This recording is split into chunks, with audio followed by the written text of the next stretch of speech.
Hi guys and welcome back to the channel. आज मैं आपका एक बहुत बड़ा क्वेश्चन रिजॉल्व करने वाली हूँ which is about life after MBA. तो हम जब एमबीए के बारे में सोचते हैं वो भी टॉप बी स्कूल से, जनरली एक बहुत ही लग्जूरियस सी इमेज हमारे दिमाग में आती होगी। बीएमडब्ल्यू गाड़ियों में बैठना, अच्छे अच्छे होटल्स में स्टे करना, सूट वूट पहन के एकदम मस्त लगना। लेकिन इनमें से कितनी चीजें सच हैं और उन हाई पैकेजेस के पीछे की एक्चुअल रियलिटी क्या है, उसके बारे में हम कुछ चीजों के बारे में बात करेंगे। फॉर एग्जाम्पल आपके पैकेजेस, लोन की रीपेमेंट, आपका वर्क लाइफ बैलेंस और इन जनरल कैसी लाइफ होगी after doing an MBA from a top B school in India. तो सबसे पहले बात करते हैं प्लेसमेंट्स की। अब एक प्लेसमेंट तो वो होती है जो किसी भी एमबीए कॉलेज के अंदर होती है, जिसे हम ऑन कैंपस प्लेसमेंट बोलते हैं। उस प्लेसमेंट में ना सब कुछ आपको आपके प्लेटर पे रखा रखाया मिलता है, जिसको हम कहते हैं ना कि आपको स्पून फीड किया जाता है। हर एक बच्चे की प्लेसमेंट लगती है और हर एक बच्चे का पैकेज भी अच्छा लगता है। लेकिन आपकी फर्स्ट जॉब और आपकी सब्सिक्वेंट जॉब्स आफ्टर एमबीए में बहुत बड़ा डिफरेंस होता है। पहली जॉब में तो आपका जो प्लेसमेंट सेल होता है एमबीए कॉलेज का, सारी मेहनत वो करते हैं,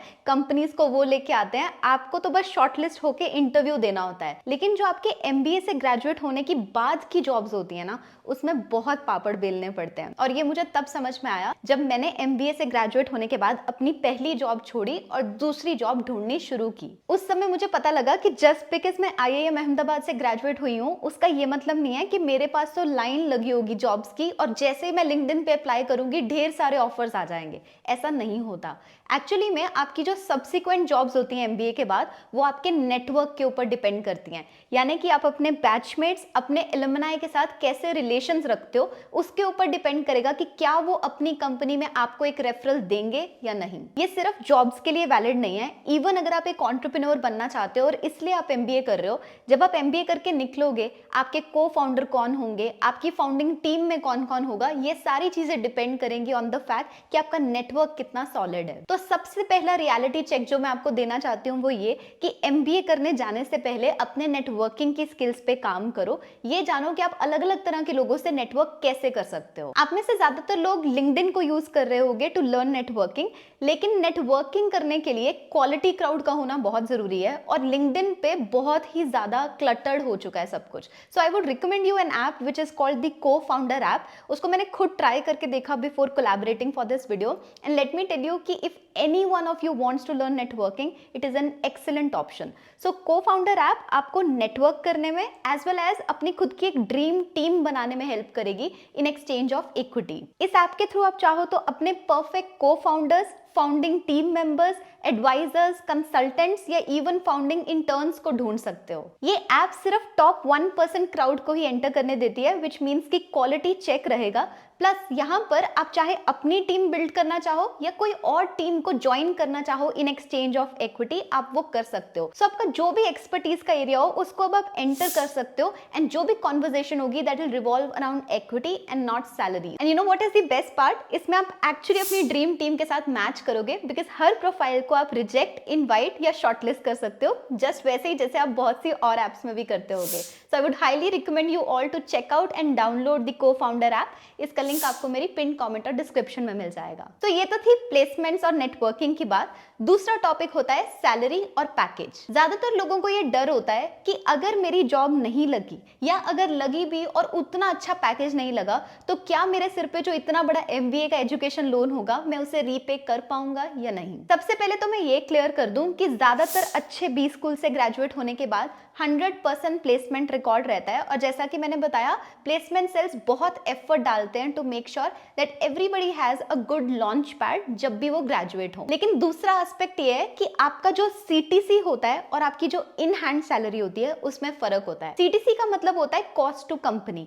इसमें ज्वाइनिंग बोनस से लेके एनुअल बोनस, हर तरह के पर्क्स और इवन ईसॉप्स, जो शेयर्स आपको दिए जाते हैं, जो स्टॉक्स आपको दिए जाते हैं, वो सारी चीजें अकाउंट होती हैं। यानी कि ये जरूरी नहीं है कि वो आपको हर साल मिले या कैश इन हैंड हो। तो मैं आपको एग्जांपल देके बताती हूँ। जब मैं एमबीए के बाद फर्स्ट जॉब में एंटर की थी तो मेरा CTC was 28 lakh per annum, लेकिन मेरी जो इन हैंड सैलरी थी, यानी कि जो पर मंथ मेरे बैंक अकाउंट में अमाउंट क्रेडिट होती थी, दैट वाज 1.3 लाख। तो एक तरह से जो देखा जाए, मेरा जो फिक्स्ड पैकेज था पूरे साल का, दैट वाज अराउंड 22 लाख। अब जैसे जैसे मैं प्रमोट होती गई या मैंने सेकंड जॉब ज्वाइन की तो वो बढ़ता गया, 1.7 हुआ, देन 2 हुआ, तो वो इंक्रीज होता रहता है। लेकिन एट द सेम टाइम वो जो इन हैंड सैलरी है that will always be lower than जो आपका टोटल सीटीसी है। अब जब आप ये एस्पेक्ट समझ गए हो, अब हम लोन की बात करते हैं।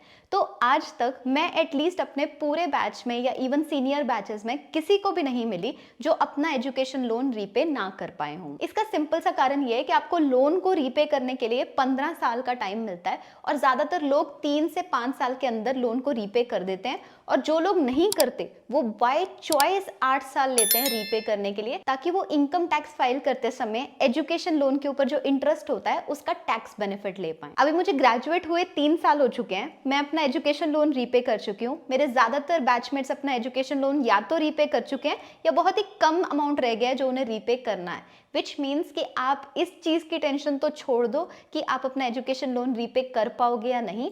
The only difference would be कि आपकी सैलरी की ग्रोथ कितनी रहती है, विच डिपेंड्स कि आप किस तरह की जॉब में जाते हो। जैसे मार्केटिंग में ग्रोथ कम रहती है, कंसल्टिंग और इन्वेस्टमेंट बैंकिंग या फाइनेंस जॉब्स में बहुत ही फास्ट पेस ग्रोथ रहती है।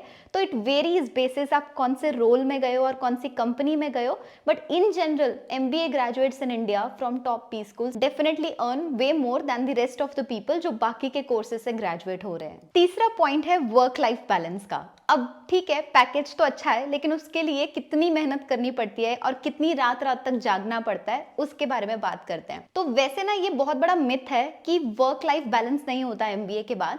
आई फील कि it entirely depends on you कि आप किस तरह के रोल में एडजस्ट कर पाते हो और काम कर पाते हो। हमारी लाइफ जब एमबीए कॉलेजेस में एंटर करने के बाद जैसी होती है ना, वो इतनी ज्यादा हेक्टिक और बिजी लाइफ होती है कि हमें अक्सर कहा जाता था कि अगर आप ये सर्वाइव कर जाओगे ना तो आप लाइफ में किसी भी तरह की जॉब में सर्वाइव कर जाओगे, and that is absolutely true. फिर अब सवाल आता है कि अगर हमें वो इतने लॉन्ग वर्किंग आवर्स से प्रॉब्लम नहीं है तो प्रॉब्लम कहाँ पे फेस होती है।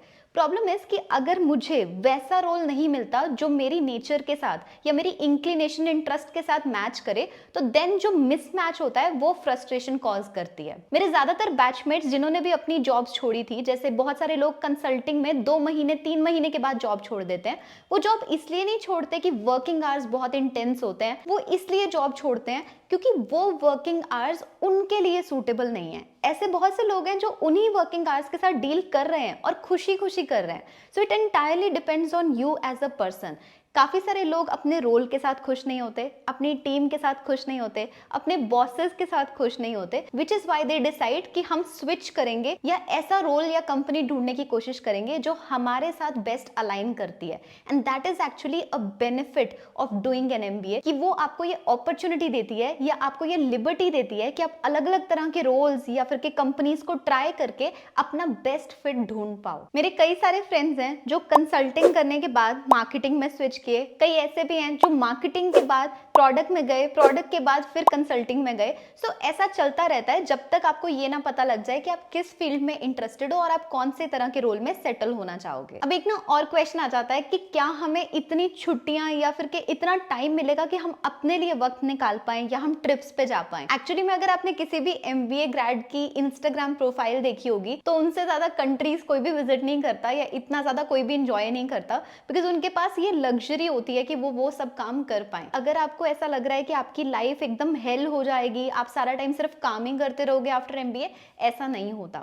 You get time to do your own stuff as well. It is all about finding that right match, जिसके लिए लोग फर्स्ट 2 से 3 इयर्स आफ्टर एमबीए थोड़ा सा स्ट्रगल करते हैं। अब फोर्थ पॉइंट सबसे ज्यादा इंटरेस्टिंग है, which is living the dream. So बहुत सारे लोग एमबीए करते हैं from a good institute for that पैसा पावर प्रेस्टीज वाला फीलिंग कि रिश्तेदारों में वाह वाह होगी या फिर के अच्छे से कपड़े पहनेंगे, इससे लग्जरी लाइफ हम जिएंगे। सो दैट क्वेश्चन राइजेस कि उसमें से कितना हद तक चीजें सच हैं। तो पैसे के मामले में तो ऐसी बात है कि हर एक का अपना अपना चॉइस होता है कि वो किन चीजों पे स्पेंड करना चाहते हैं और कितना स्पेंड करना चाहते हैं, but at least most of them have the ability to spend, यानी कि उनके पास अपनी सफिशिएंसी के लिए तो होता ही है, लेकिन अगर वो चाहें वो एक्स्ट्रा कंफर्ट या लग्जरी अवेल करना तो उनके पास उसका भी ऑप्शन रहता है। एक्चुअली में आपको ये चीज जान के काफी अच्छा लगेगा कि मेरे बहुत से ऐसे बैचमेट्स हैं जिन्होंने रिसेंटली अपने पेरेंट्स के लिए घर खरीदा है। So if they are able to do that means कि पैसा is never a problem for them. अब फाइनल पॉइंट आता है प्रेस्टीज का,